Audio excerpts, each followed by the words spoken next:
Abdul Karim Halangra, mbunge wa Hanang', swali lake litaulizwa na Mheshimiwa Saasisha Mafue.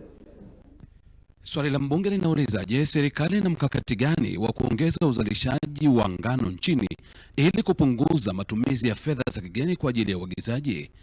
Naibu Waziri David Silinde anakwenda kutoa majibu ya serikali.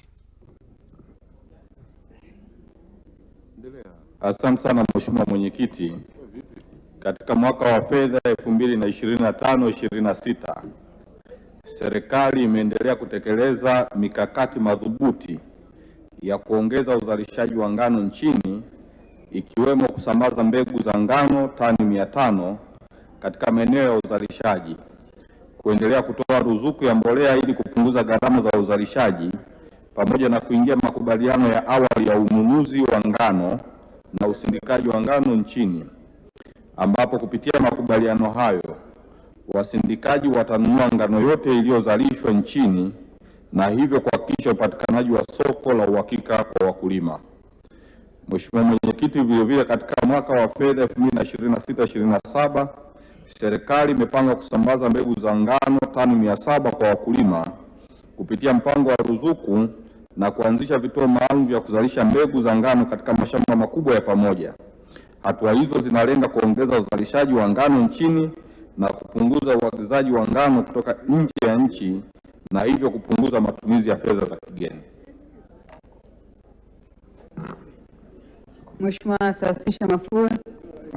Mheshimiwa Mwenyekiti, nakushukuru. Kwa niaba ya Mheshimiwa Asia, ningetamani, kwa kuwa jimbo la Hanang' lina wakulima wengi wa zao la ngano, je, serikali ina mpango gani wa kuwaletea mashine za kisasa za kulima, kupanda, kuvuna na kuongeza thamani mazao haya ili waweze kulima kwa kiwango kikubwa?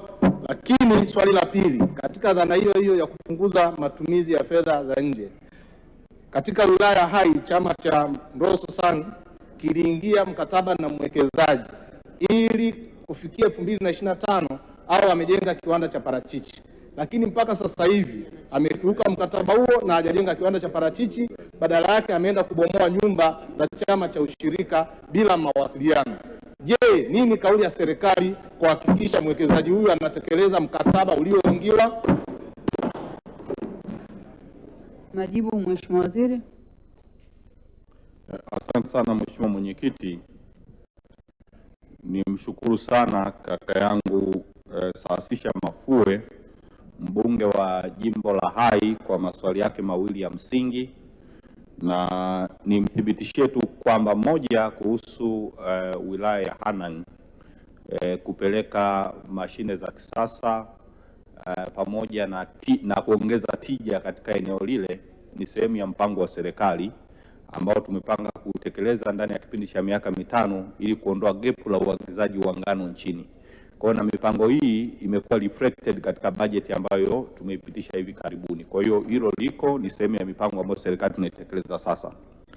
Lakini kuhusu chama cha ushirika cha Mroso Sang kilichopo katika jimbo lake la Hai, ni kweli palikuwepo na makubaliano kati ya mwekezaji na chama cha ushirika cha kujenga kiwanda hicho, na ni ukweli kwamba mpaka sasa mwekezaji yule bado hajatekeleza ule mkataba, na sisi kama kauli ya serikali ni kwamba tumeshamwandikia barua ya kuhakikisha atoe maelezo kwa nini mpaka sasa hivi hajafanya, na aeleze ni lini atafanya, na kama atashindwa kutimiza makubaliano yale, maana yake tutavunja mkataba na kutafuta mwekezaji mwingine.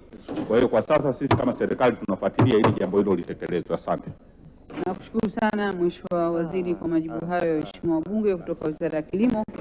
Tunaendelea na Wizara ya Maliasili na Utalii. Mheshimiwa Ado Shaibu Ado, mbunge wa Tunduru Kaskazini, swali lake itaulizwa na Mheshimiwa Kiza Mayei.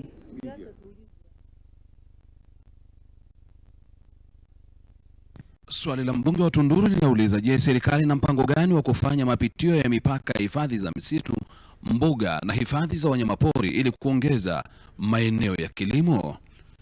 Naibu Waziri wa wizara hiyo anakwenda kutoa majibu ya serikali. Tanzania TFS katika wilaya ya Tunduru inasimamia hifadhi za misitu 4 zenye ukubwa wa hekta 350,926.98 ambayo ni vyanzo vya maji ikiwemo mito ya Mhoasi na Mtetesi inayoanzia kwenye hifadhi hizi za misitu na hutiririsha maji yake kuingia mto Ruvuma.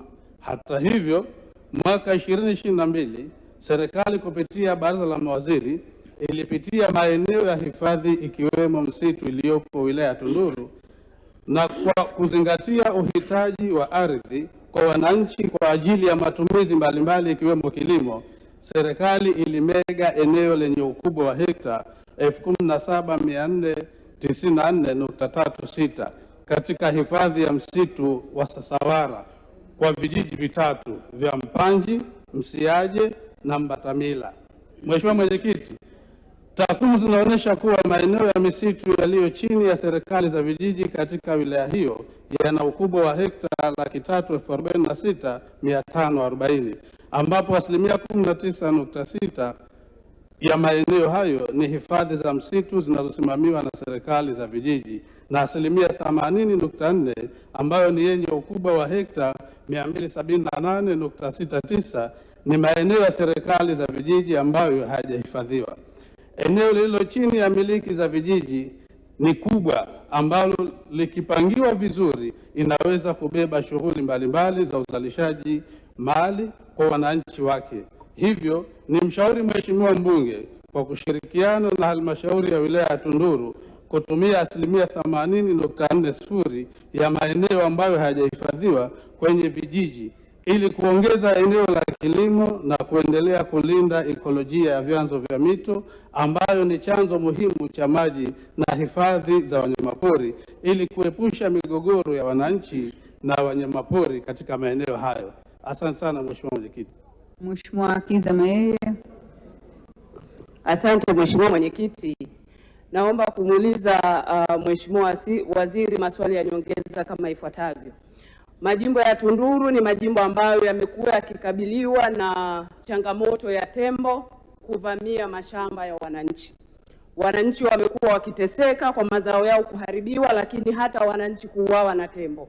Je, Mheshimiwa Waziri, ni lini serikali itatatua changamoto ya tembo na upo tayari kufika majimbo ya Tunduru uone wananchi wanapopata shida? Lakini swali la pili, Mheshimiwa Mwenyekiti, ndani ya jimbo la Kigoma Kaskazini tuna mbuga ya wanyama ya Gombe. Lakini pembezoni mwa Gombe kuna bonde linaitwa Mshunuzi ambapo wananchi wa Nyarubanda, Mkigo, Kalinzi na Mkongoro ndio wanategemea kupata chakula kutoka pale.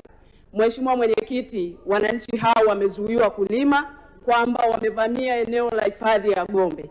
Je, Mheshimiwa Waziri, uko tayari kufika katika jimbo la Kigoma Kaskazini uone wananchi wanavyokosa maeneo ya kulima na kutatua changamoto hii? Asante.